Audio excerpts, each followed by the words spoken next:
Yeah, great 2025 for our team and our program. I'm very proud of our team. Felt like they're very deserving of being in Omaha, very consistent from the start of the season through a tough SEC schedule and obviously the postseason.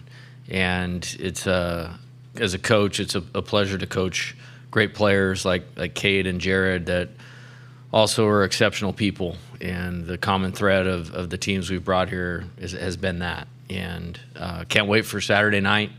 Really excited. Great opponent. Should be a great night for college baseball, and we're honored to be here. Start with questions for the student athletes. Hunt Palmer with Guarantee Media. Jared, you've watched a lot of games and played in games in this ballpark, and they're played differently based on the weather. Do you pay any attention to that when you dig in park to park with the conditions and how you approach at bat to at bat? Yeah, absolutely. The biggest thing is going to be plate discipline, obviously. The strike zone is going to be the same no matter the weather conditions. And so for me, I'm just going to have to do a good job of controlling the zone. And then just, based off of how the wind's playing, obviously hard and low line drives are going to do, best for me. Just keep me in a good tight swing regardless of the weather. Home runs will be home runs. Line drives are line drives. So just kind of staying in a good swing on good pitches in the zone.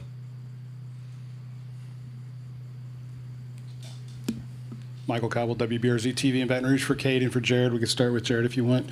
Just could you guys saw what last year's team looked like and how it was built, and then you saw the work that Jay and the staff did to kind of assemble this team. Can you speak to the job that they did of getting the right pieces, the complementary pieces that you need to get to Omaha and potentially win here?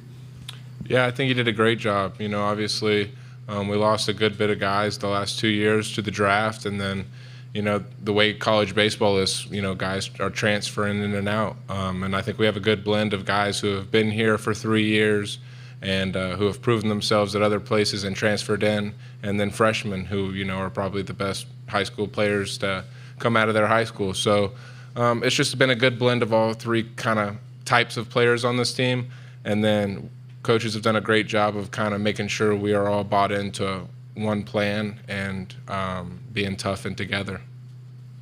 Yeah, I think it starts with the leaders on our team, and Jared and Josh have helped a lot. Kind of just laying the foundation for this is what is expected, and when you play at LSU, this is why you're supposed to come here and win. I think that's one thing that Josh and Jared do a good job of, and once again, Coach Johnson does a really good job of recruiting the right guys, and that was something that I think we all try to continue to maintain is just a healthy locker room. Lawrence Price with TNT Sports. Cade, you and Anthony have not only been a 1-2 punch, but a 1A, 1B. Can you talk about your relationship with him, how you all have made each other better, and even just the confidence it brings in a field like the Men's College World Series? Yeah, we're always talking about our success and failures and learning from them as well. And I think those experiences help us a lot. And having a guy like Anthony on our team is fun to watch. And once again, like we said earlier, you bring the good guys in, that's what kind of stuff happens. And I've learned a lot from Anthony, and Coach Yeski has helped both of us out and continuing to learn from each other. Any more questions for the student athletes? Jake McKeever, College Baseball Central. Cade, Jay talked about how devastating last year's loss you took it during UNC. I guess, is there any kind of still lingering feelings of unfinished business?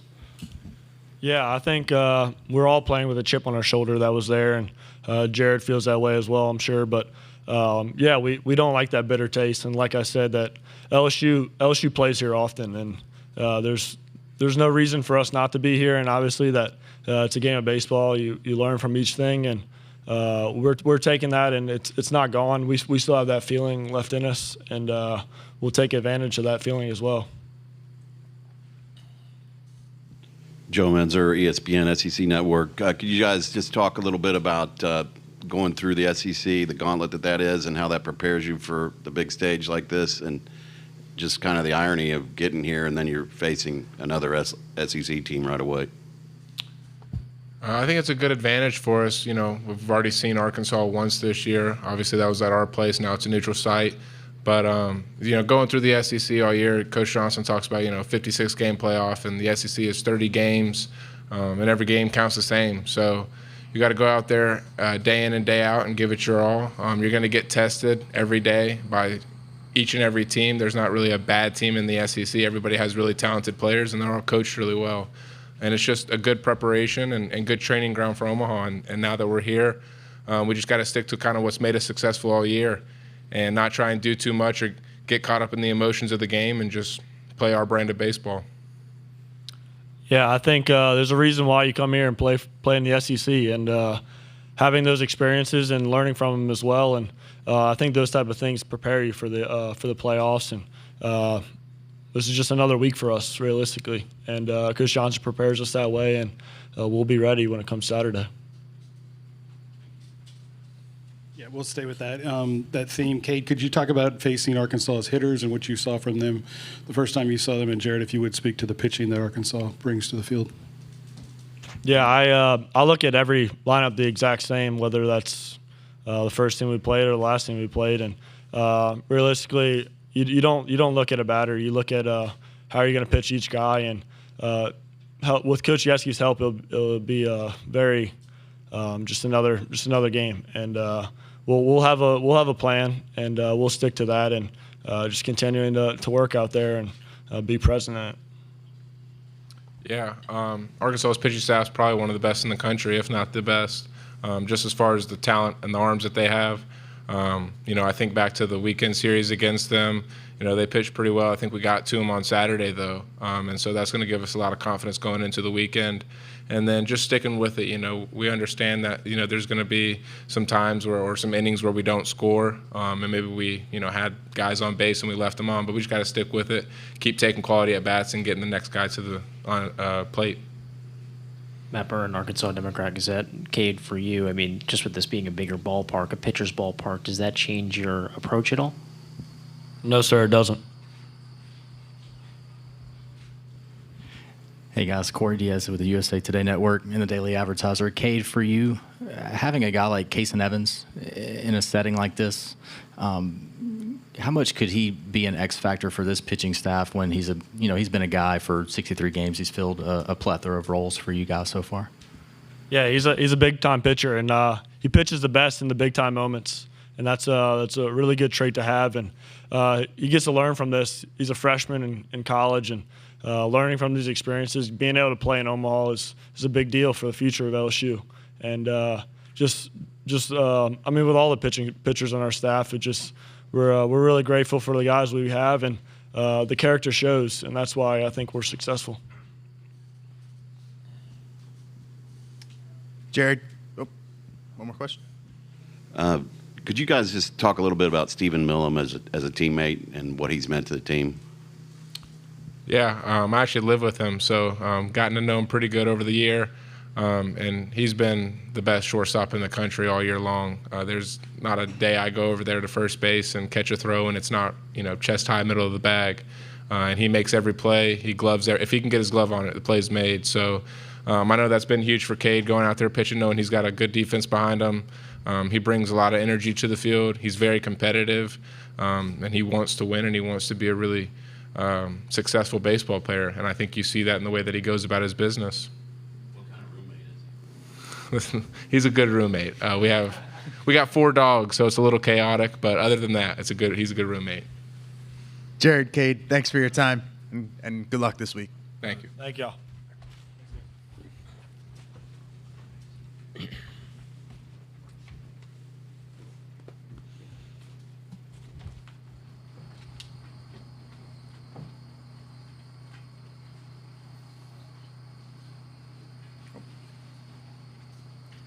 Now we'll open it up to questions for Coach.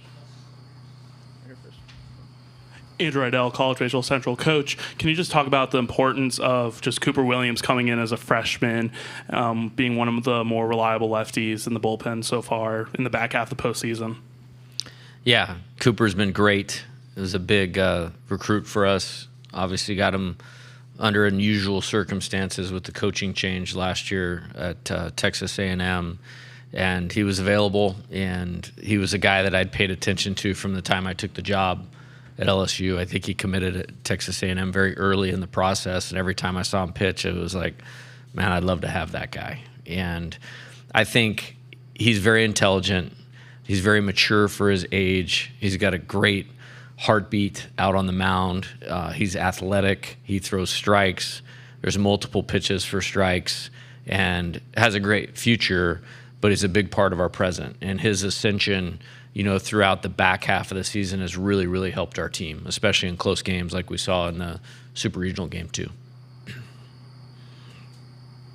Hunt Palmer, Guarantee Media. What have you learned about this ballpark over your times coming here? And you say you kind of build your life around Omaha. Do you build a team based on what you have to do in this ballpark? That's a really good question. First off, I love it. It's the only ballpark I want to play in this time of year. I think it's much different than the places we play in the SEC. It's much different. But you can't get here unless you have success in the SEC. So I think it'd be very short-sighted to just say, hey, we're going to build our team around this ballpark. I think when you talk about offense, something that I've always tried to take pride in is we have the ability to function however we need to or however the game dictates it, whether that's slugging, home runs, the ability to move the offense, hit with runners in scoring position, situational hit, bunting game. And I think this team is very good at all of that. And I think it does give us a chance or a blueprint to be successful in a place that is much different than we play in throughout the year.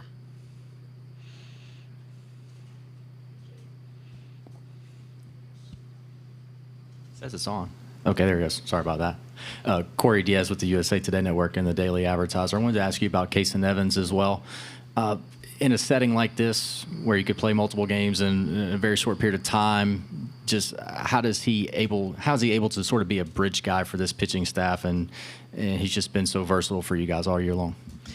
Yeah, he's awesome. And much as I said with Cooper, he's very intelligent. He is very mature for his age.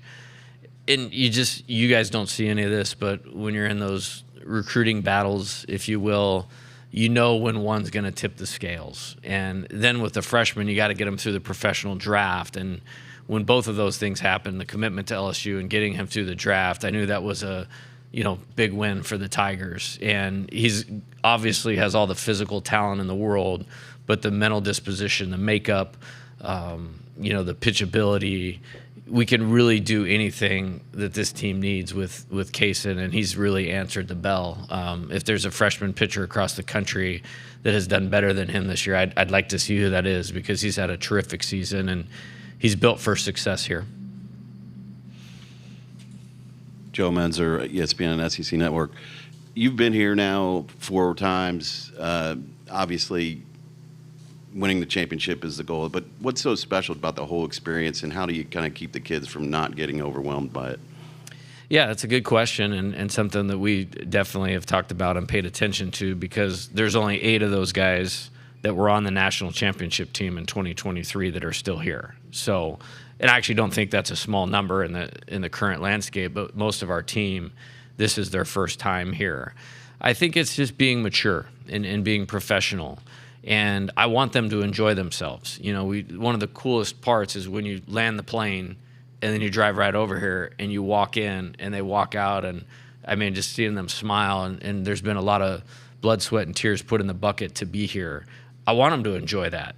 And then, we go right over to Creighton and train. Like, we need to be locked in on what we're doing for 90 minutes over there, and then go to a steakhouse last night. Enjoy being there. That's one of our things in the postseason. You advance to the next round, we go eat a steak. And so that was the deal for last night.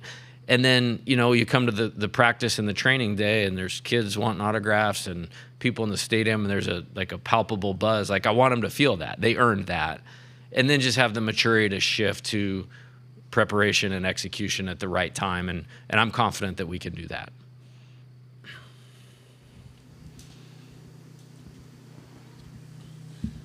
Jake McKeever, College Baseball Central. Coach, Monsters made just a seamless transition over from second base to shortstop.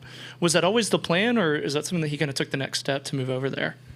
Yeah, it was an interesting dynamic, actually, because we were looking at it hard in the fall, and right about the time we were going to really go for it and go like, this is what we're doing for 3 weeks, he actually got really sick and missed the last 3 weeks of the fall.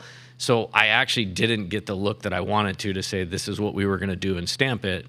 And then it was going to be, you're going to go to the left side. We wanted to move Danny to second base because I thought that was best for him and best for our team. And then it was going to be a shortstop, third base thing with Michael. And, probably about 10 days into scrimmages in the spring, I made up my mind that that's what we were going to do. And he has had the best defensive season of any shortstop that I've ever coached. I think he only has 4 errors.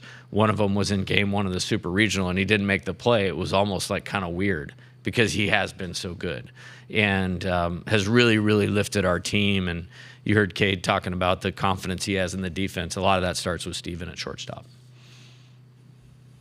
Coach Lawrence Price with TNT Sports. Can you go back to Cade and Anthony and how important is it to have 2 guys you can hang your hat on at this stage, but then also the differences in the 2 that make them great as well? Yes, it's made me very happy, to have 2 pitchers of that caliber. And there's a lot of reasons our team is here playing as one of the last 8 and in the College World Series. And it starts with Cade and Anthony and their performance. I'd say they're far more similar than different. They both have exceptional pitchability with 4 pitches that they throw for a strike.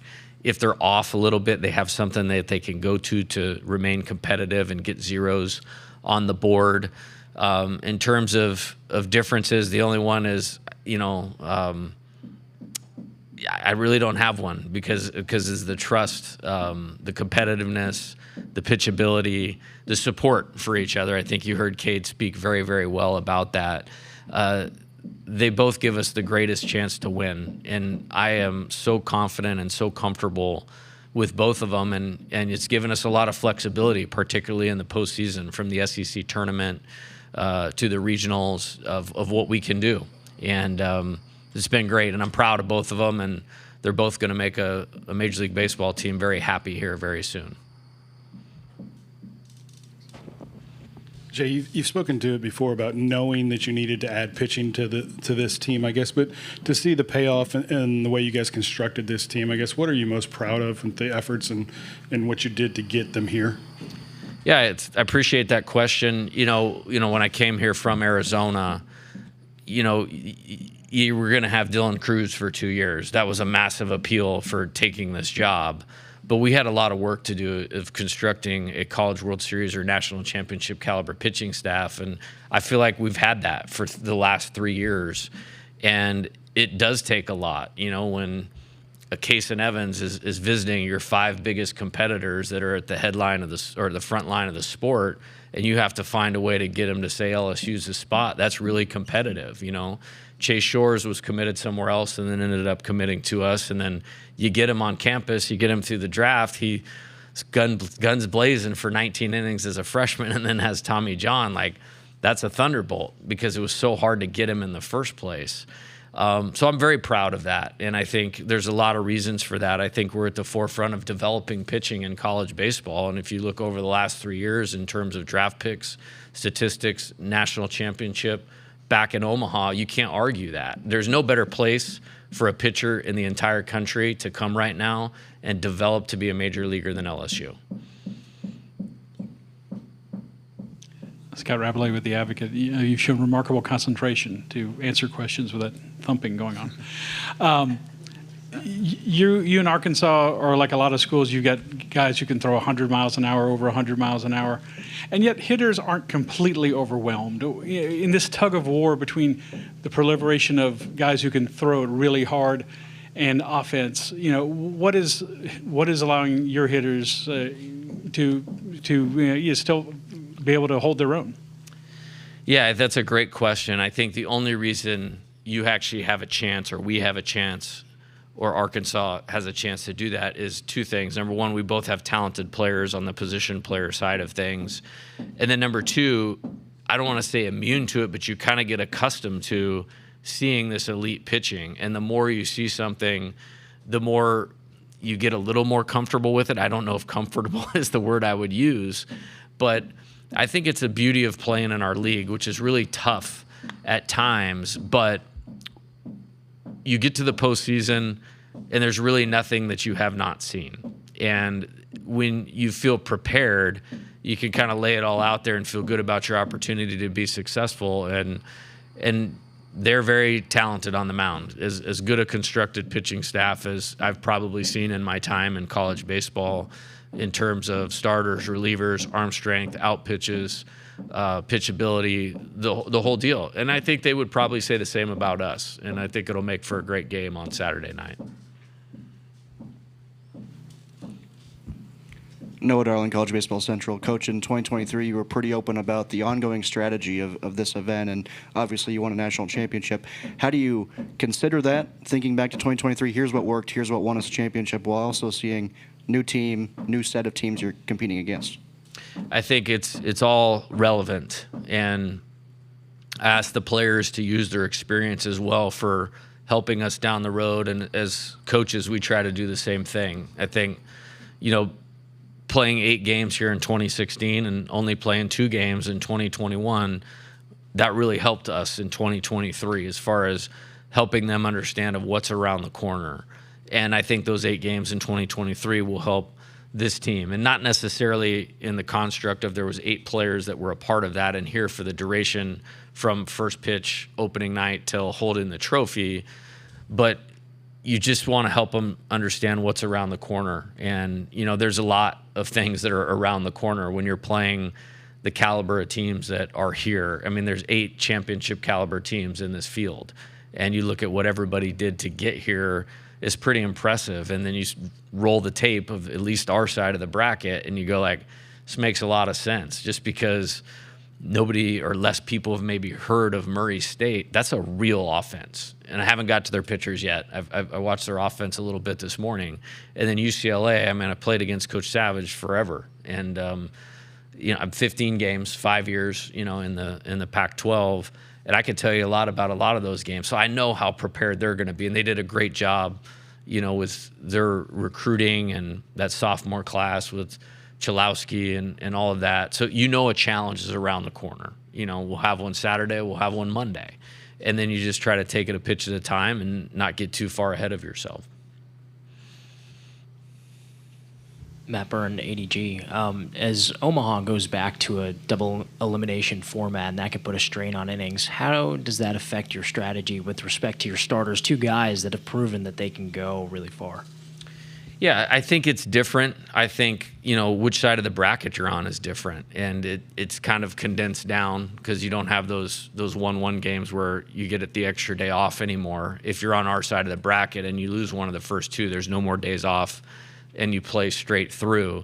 I think, and kind of going back to that previous question, playing 4 days in a row in 23, Monday, Tuesday, Wednesday, Thursday, you have to be on everything in terms of rest, recovery, how you set your pitching, matching up. And I do feel like our staff, we've developed enough depth that, 1 loss is not a death sentence for us because we can, go into the well and have guys that have started and come out of the bullpen and all of those types of things. I made this comment the other day. I would love to try this thing through the winner's bracket once. That would be awesome. But I feel like our team's built for anything. Chessa Boucher with NBC 33 in Baton Rouge. Coach, the 2023 team had a ton of stars, Tommy White, Paul Skeens, Derek. This team doesn't seem to have as many stars, but it seems like their selflessness is what has really made them successful this year. Is that how you see it? I would agree with you on one front and disagree with you on another.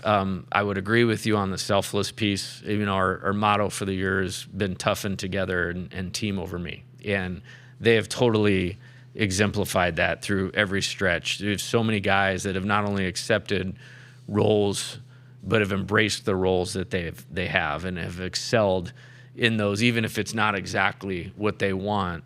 I think, relative to the superstar piece, we're going to have 2 pitchers drafted in the first 40 picks of the draft, and that those are superstars.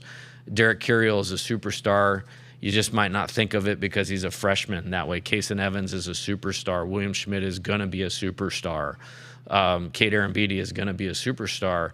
Danny Dickinson is a superstar. He just played at Utah Valley. He didn't have maybe the the volume of time at LSU where the fans knew his name and all that, but I think he's a major league player, so Chris Stanfield, I mean, what a season he's had. And so I'm very bullish on the talent on our team. I think it's been a little bit different style of baseball. This maybe not as in your face as hitting 156 homers as that team did or something like that. But I think we have a lot of high-end players that have done that selfless part very, very well. Coach, I just wanted to ask, especially with the freshman arms and then obviously Curiel, John Pearson, some freshman bats, have there been any pressure of like trying to get them in, especially in the new landscape of the transfer portal where guys feel kind of timid where, I'm a 5-star prospect and I didn't get these at-bats, then I'm gone? LSU is not for everybody, but I believe we have 7 here, 7 freshmen, and 7 on the 27-man roster. And it is for those 7. And John Pearson, has 20 at-bats, I think, on the season. He has more than that, plate appearances, but walks, hit by pitches. And I think he's going to be a great hitter here. I think he's a middle-of-the-order hitter on a team that's capable of coming back here. And I think as far as, like, teams in our league go, it's kind of a dying breed of guys getting out there. But, we've run one out in the leadoff spot most of the season. Kaysen has started games in the SEC. He's closed games.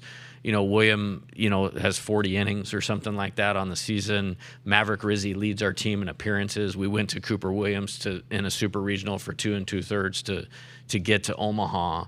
It's a pretty special group, and I think it's the makeup piece of that. I will never make a decision of what's best for a team worried about losing a player. Like, that would be undermining that team over me and that tough and together piece. We just got the right guys, and I'm really proud of it too, because it was a long recruiting window. It's kind of under that old model of, I've known Derek since he was in 7th grade, and it's like we were hugging mom and dad on the field the other night. We're going to Omaha. It's like, it's about time, 5.5 years later. So. Jay, your assistant coach, Josh Jordan, is being linked with an open job. I guess just how do you navigate that? Because I'm sure you want what's best for him, but you also understand the moment that you're in. Yeah, I think if anybody's qualified to talk about this, it's me. With having really good assistant coaches, and programs should talk to Josh. He's one of the best in the country. I would support him for anything because he's done a lot for me.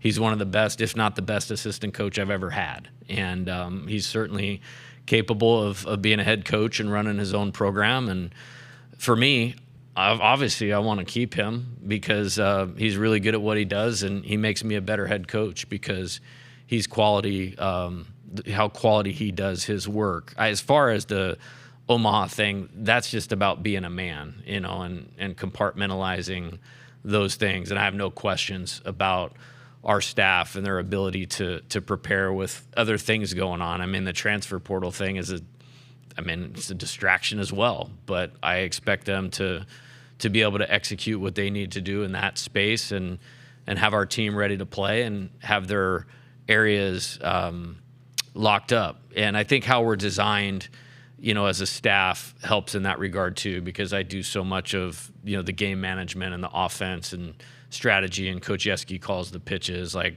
we're lined up good, and I'm happy for Coach Jordan that people are recognizing the work that he's put in, and I hope our people at LSU recognize it too, because I want to keep him. We're going to take one more question from the back.